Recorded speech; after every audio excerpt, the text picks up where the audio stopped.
Hi friends, welcome back to my YouTube channel और UK to UK vibes. मैं आपके साथ शिखा एक बार फिर से।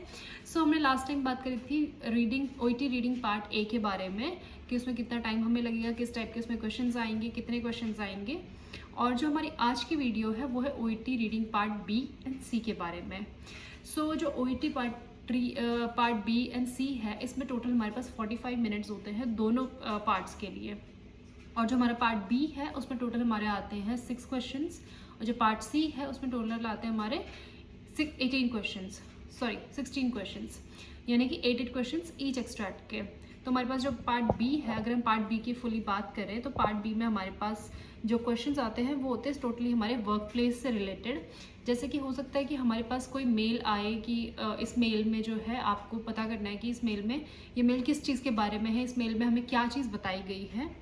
और या फिर हो सकता है कि कोई न्यू गाइडलाइन आई हो हॉस्पिटल में, कोई नए रूल्स एंड रेगुलेशंस चेंज हुए हैं हॉस्पिटल में, हमारे पास कोई मैनुअल बताया गया हो किसी चीज़ को करने के लिए, यानी कि कोई नया मैनुअल आया हो कि हमें अपना बायोमेडिकल वेस्ट मैनेजमेंट कैसे करना है, या फिर कोई नया प्रोसीजर हमें कैसे करना है। तो इस टाइप के हमारे पास क्वेश्चंस आते हैं पार्ट बी में। पार्ट बी में जो टोटल हमारे पास एक क्वेश्चन का अगर मैं एमसीक्यू की बात करूँ तो फिर वो होते हैं 3 एमसीक्यूज होते हैं। उन 3 एमसीक्यूज में से हमें चूज़ करना होता है करेक्ट वन।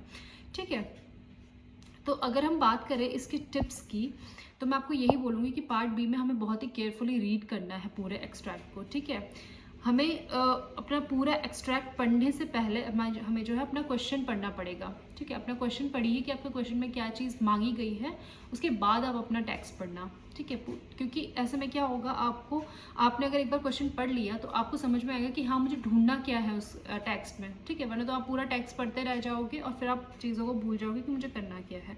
तो इसलिए बेस्ट आपके पास जो ऑप्शन है वो यही होगा कि आप पूरा एक बार क्वेश्चन पढ़ो, क्वेश्चन को समझो कि पूछा क्या गया है इसमें, उसके बाद आप अपना टेक्स्ट पढ़ना शुरू करो। ठीक है, फिर टेक्स्ट में ढूंढो कि उस अगर क्वेश्चन में ये पूछा गया था तो हाँ ये हो सकता है इसका आंसर। तो इस तरीके से आप बेटर कर पाओगे। ठीक है, और ये पता चल जाएगा हमें टेक्स्ट को रीड करते टाइम कि हमारे जो क्वेश्चन का पर्पस था वो क्या था। और जो हमारा सेकंड चीज़ होता है वो यही है कि हमें जो अपने आंसर्स को कंपेयर करना है। हमें 3 ऑप्शंस मिल रखे हैं, तो हमें अपने 3 ऑप्शंस में से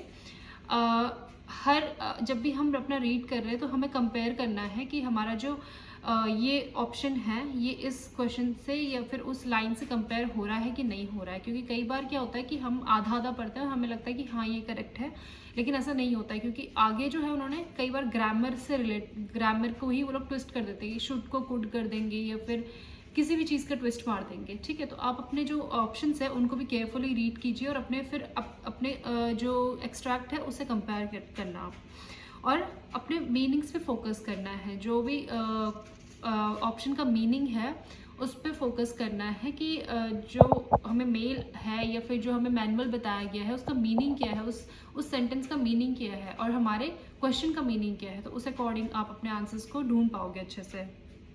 और हमें पैनिक बिल्कुल भी नहीं करना है, क्योंकि हम लोग रश में आते हुए हम लोग क्या करते हैं, अपना आंसर कोई भी हम लोग टिक कर देते हैं बस। ठीक है, और सबसे बेस्ट चीज़ मैं आपको बोलूँगी कि ओईटी में हमारा जो है माइनस मार्किंग नहीं है। तो अगर आपको लगता है कि आपका क्वेश्चन जो है वो आपको नहीं आता है तो प्लीज़ आप उसको छोड़ना मत। ठीक है, एक बार दोबारा उसको रीड कीजिए, नहीं आपको फिर भी आता है तो उसको उस टाइम पर छोड़ देना, क्योंकि हमें अपना टाइम भी सेव करना है। तो फिर उस टाइम पे आप छोड़ दीजिए उसको, और जब आपको पूरा क्वेश्चन पेपर खत्म हो जाए तो एक बार दोबारा आइए, कोई भी तुक्का मार देना उस पर, क्योंकि हो सकता है कि हमारा तुक्का लग जाए और हमें वैसे भी माइनस मार्किंग नहीं मिलेगा।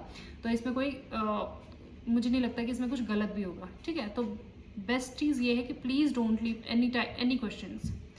ओके, और जो हमारा पार्ट सी, अब अगर हम बात करें पार्ट सी की, तो पार्ट सी में जो है टोटल 2 बड़े बड़े एक्सट्रैक्ट्स होते हैं। हो सकता है कोई नई गाइडलाइन आई हो, गाइडलाइन चेंज हुई हो, या फिर कोई रिसर्च का पार्ट हो, और या फिर जो है हमारा कोई भी ऐसा मेडिकल के ऊपर हमारा कोई भी लिटरेचर हो।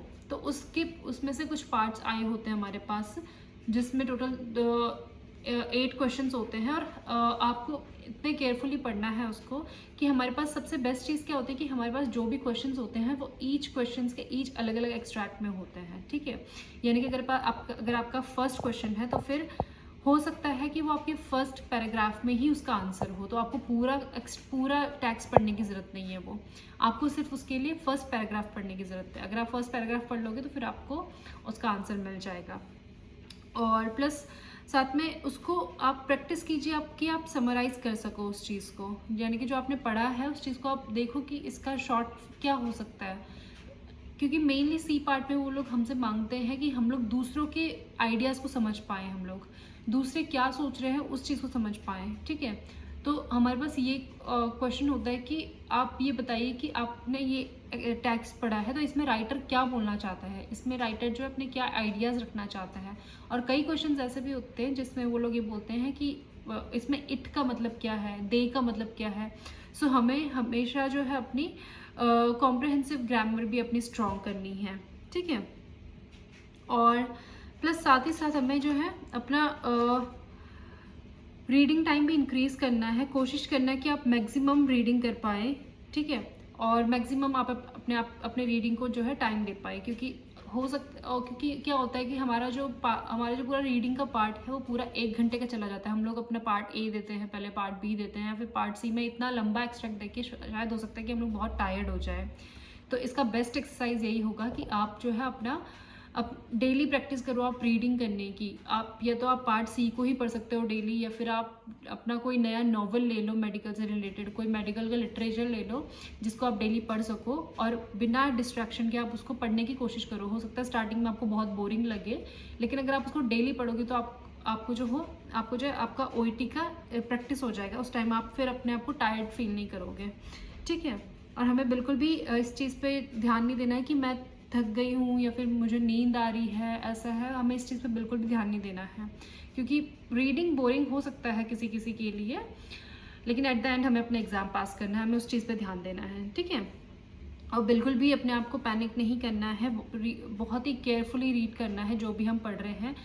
जो पार्ट बी होता है वो उसमें हम सिर्फ स्किमिंग और स्कैनिंग नहीं कर सकते हैं। ऐसा नहीं कि हमें सिर्फ टैक्स के ऊपर आइज़ को घुमाना है, ऐसा नहीं है। इसमें हमें बहुत ही केयरफुली पढ़ना होता है कि इस एक्सट्रैक्ट में क्या बोला गया है, बहुत ही मतलब मीनिंगफुली पढ़ना पड़ता है, कि हमें इंटरेस्ट देके पढ़ना पड़ता है कि हमें इस चीज़ का, क्योंकि उस चीज़ का हमें मतलब निकालना है। जो राइटर है उसके थॉट्स को देखना है कि वो क्या सोच रहा है इसमें, वो क्या बोलना चाहता है वो इसमें, ठीक है। और अपने आप को जो है कोशिश करना कि आप अपने सैम्पल टेस्ट को रोज़ दे पाएँ। और जब आप एक बार अपना सैम्पल टेस्ट दे देते हो तो उसके बाद आपको क्या करना है कि उससे कंपेयर करना है अपने आंसर्स को, कि अगर आपका आंसर करेक्ट आया है तो वो क्यों आया है। दोबारा एक बार उसको रीड कीजिए कि आपका जो आंसर है वो किस चीज़ की वजह से करेक्ट आया, जो अदर आंसर्स है वो रॉन्ग क्यों है। क्योंकि इसमें अगर आप ऐसे कंपेयर करोगे तो आप नेक्स्ट क्वेश्चन को जो है अच्छे से बहुत ही ईजिली सॉल्व कर पाओगे, क्योंकि आपने एक ऑलरेडी कंपेयर कर दिया है कि हाँ मेरा जो ये आंसर है इसलिए करेक्ट आया था। और दूसरी चीज़ मैं आपको ये रिकमेंड करूँगी कि आप जो अपना पार्ट बी कोई भी एक अगर आप अपना नॉवेल्स पढ़ते हो तो आप अपने नॉवेल्स में से कुछ भी एक टेक्स्ट उठा दीजिए, कोई भी एक पैराग्राफ उठा दीजिए, या फिर हो सके तो पार्ट बी और सी के ही एक्सट्रैक्ट्स को उठा के आप उनको रीड कीजिए, और उसके बाद आप उनको अपने ही लैंग्वेज में समराइज़ करने की कोशिश कीजिए। अपने आइडियाज़ के अकॉर्डिंग आपने क्या समझा है उस चीज़ को समराइज़ करने की कोशिश करना, ठीक है।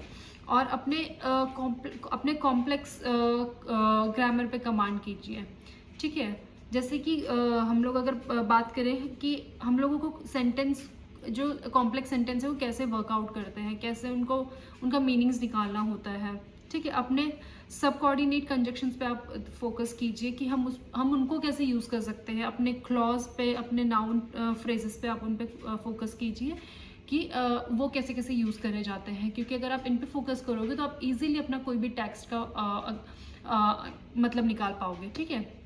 प्लस मैं